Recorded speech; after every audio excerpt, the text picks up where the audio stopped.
ایسا ہوا کہ 1977 میں ہی وہ ساری پینٹیں کھل گئی. لیکن آج جب 2024 کے الیکشن کی بات کرتے ہیں تو 2024 کا الیکشن اس طرح ہوا کہ بلا بلا کے کہا گیا کہ آپ جیت سکتے ہیں یا آپ ہار جائیں گے. آپ یہ کام کریں تو جیت جائیں گے, یہ کام اگر آپ نے کیا تو آپ کی شکست کی وجہ بن جائے گا. اور پھر جیسے ابھی افراد صاحب کھٹک صاحب نے کہا کہ جیب سے کاغذ نکلے اور بالخصوص پنجاب میں اور وہ اور کراچی میں, تو یہ ساری صورتحال ہم سب نے اپنی آنکھوں سے دیکھی. جب الیکشن ہو رہا تھا 2024 کا تو میں قریہ بقریہ گھومتا ہوا, آواز آ رہی, میں قریہ بقریہ گھومتا ہوا حیدرآباد گیا اور حیدرآباد میں لوگوں سے جب میں نے بات کی, سروے کیا, تو وہاں پر پاکستان تحریک انصاف سے تعلق رکھنے والا امیدوار میری توقع کے برخلاف جیت رہا تھا. جب میں نے ٹیلی ویژن کے اوپر جس ٹی وی کے لیے میں کام کرتا تھا اس ٹی وی پر میں نے یہ ریزلٹس چلائے, اپنے سروے کے لیے بتایا کہ حیدرآباد میں بھی پاکستان تحریک انصاف کا فلاں کینڈیڈیٹ جیت جائے گا اور اس کو اتنی سبقت حاصل ہے اپنے مخالف پر. اس کے بعد میں کراچی چلا گیا. جب میں کراچی میں کام کر رہا تھا تو کراچی میں بھی صورتحال اسی طرح کی تھی. تو پھر مجھے ایک فون آیا جس میں مجھے کہا گیا کہ تم بکواس کر رہے ہو, حیدرآباد میں تو ایسی صورتحال نہیں ہے. میں نے کہا جی بالکل نہیں ہوگی, میں کوئی الیکشن کمیشن نہیں ہوں, میں تو ایک سروے کرنے والا غریب صحافی ہوں جو آپ کو صورتحال بتا رہا ہے اور یہ مکمل غلط ہو سکتی ہے. ہاں اگر آپ اس کو غلط ثابت کرنا چاہتے ہیں تو ڈیٹا آپ اسی طرح کا اکٹھا کر لیجیے. اس کے بعد پھر جس ٹی وی کے لیے میں کام کرتا تھا اس ٹی وی پر دباؤ پڑا کہ جناب تم اس کو نکالو. پھر یہ طے پایا ہم سب کے درمیان کہ جناب معاملہ یہ کرتے ہیں کہ ہم الیکشن میں جو کچھ بھی میں نے دیکھا ہے اس کو نمبرز کی شکل نہیں دوں گا, اس کو ڈیٹا کی شکل نہیں دوں گا, اس کو صرف چلا دوں گا.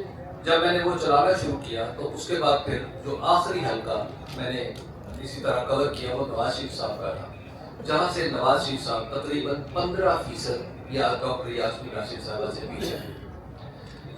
جب الیکشن کنکلوڈ ہوا تو یہ وہ سروے تھا جو شاید پاکستان کی تاریخ کا سب سے بڑا تھا کہ جس میں 36,000 لوگوں سے ہم نے براہ راست بات کی اور چترال سے لے کے کراچی تک. اتنا بڑا سروے محض ریکارڈ کے لیے عرض کر رہا ہوں کہ صدارتی الیکشن میں, امریکہ کے صدارتی الیکشن میں بھی نہیں ہوتا جتنا بڑا پاکستان کے اندر یہ سروے ہم نے کنڈکٹ کیا. دنیا بھر میں الیکشن سروے اگر کوئی بھی ایک ایسا آدمی جس نے زندگی میں کبھی سروے نہ کیا ہو اور اسے سروے کا پتہ نہ ہو تو اسٹیٹسٹکس یہ بتاتی ہے کہ اس کے سروے میں غلطی کی گنجائش 5% سے زیادہ نہیں ہو سکتی, اور اگر بہت ہی آدمی جو ماہر ہو اپنے کام کا تو وہ 3% پلس مائنس کی غلطی کے ساتھ درست نتائج پر پہنچتا ہے. جب میں نے اس سروے کو کنکلوڈ کیا اور اس کے جو نتائج دیے, اور جب پھر 8 فروری کو نتائج, بلکہ 10 فروری کو جب نتائج فائنل ہوئے تو پاکستان کا سب سے بڑا سروے 59% غلط تھا. 59% یہ سروے جو پاکستان میں نے کیا تھا وہ غلط تھا. لیکن میرے لیے حیرت کی بات تھی کہ جب میں فارم 45 کو دیکھتا تھا تو فارم 45 کے مطابق میرا سروے 100% ٹھیک تھا اور فارم 47 کے مطابق میں 59% غلط تھا. اور جب میں نے اس کے لیے اپنی ایک دیانتداری کا تقاضا تھا کہ اگر میں سروے غلط کرتا ہوں تو مجھے آئندہ یہ کام نہیں کرنا چاہیے بلکہ مجھے صحافت چھوڑ دینی چاہیے. تو اس کے بعد میں نے نواز شریف صاحب کا حلقہ اور اس کے فارم 45 دیکھے. ان فارم 45 میں مجھتے نمونہ سروار یہ ہے کہ ایک جگہ پہ 2200 ووٹ تھے ان کے حلقے میں, ایک پولنگ اسٹیشن پہ, اور ان 2200 ووٹوں میں سے 2164 لوگوں نے ووٹ ڈالے تھے, اور وہ باقی 36 لوگ کون تھے میں انہیں ڈھونڈ رہا ہوں کہ آخر وہ الیکشن وہاں اس دن انہوں نے الیکشن میں ووٹ ڈالنا کیوں مناسب نہیں سمجھا. پھر نواز شریف صاحب کے اپنے حلقے کے جتنے ووٹ ان کے جو فارم 45 ہے وہ پاکستان کی تاریخ میں جب بھی کوئی عجائب گھر بنے تو اس عجائب گھر میں رکھے جائیں, کیونکہ ان کے اوپر کٹنگ کر کے باقاعدہ آر او نے سائن کر رکھے ہیں, جبکہ باقی تمام فارم 45 میں یہ تکلف بھی نہیں کیا گیا. ان کے فارم 45 کو دیگر فارم 45 میں یہ یہ خاص قدرت حاصل ہے کہ ان کے اوپر باقاعدہ طور پر کٹنگ کر کے دستخط کیے گئے ہیں۔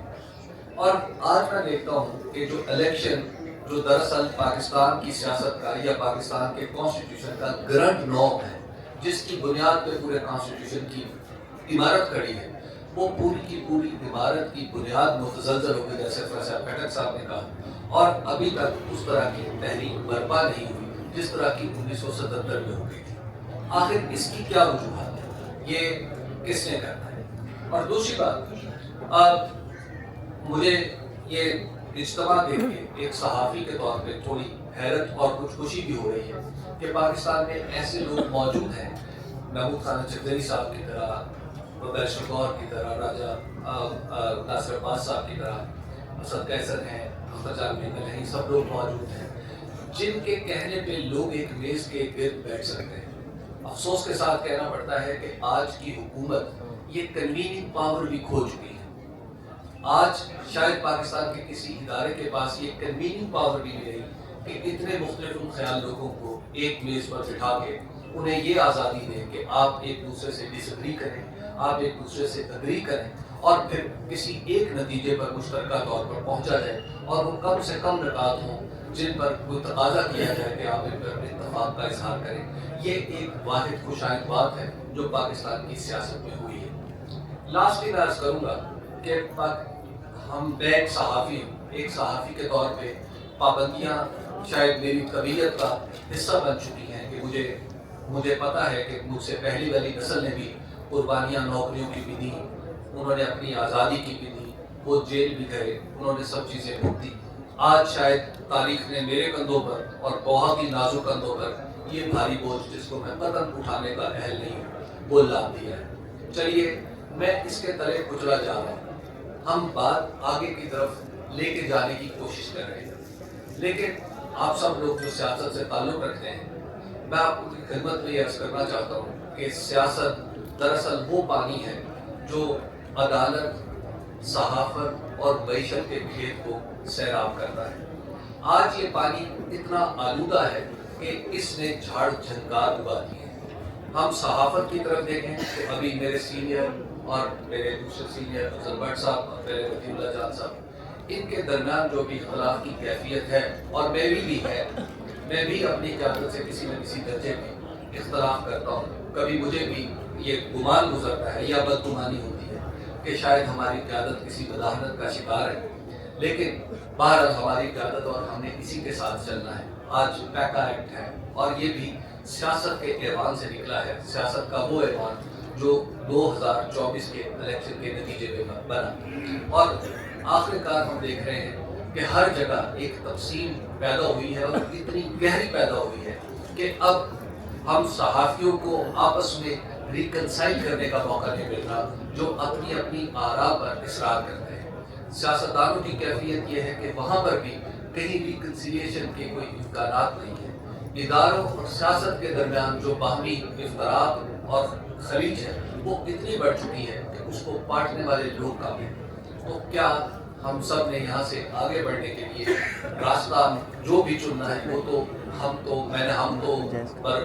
کو تو میں وزن غیب کے قابل ہی سمجھتا ہوں، دراصل آپ قابل ہیں جنہوں نے کوئی راستہ بتانا ہے۔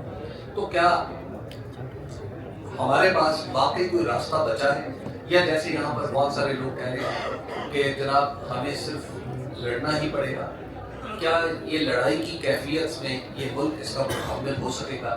کیا اس سے پیچھے کوئی صورت موجود ہے جہاں پر ہم آگے بڑھ سکیں؟ میں آپ کی توجہ کا شکر گزار ہوں۔ میرے پاس کہنے کے لیے یہی ہو سکتا ہے۔ بہت شکریہ۔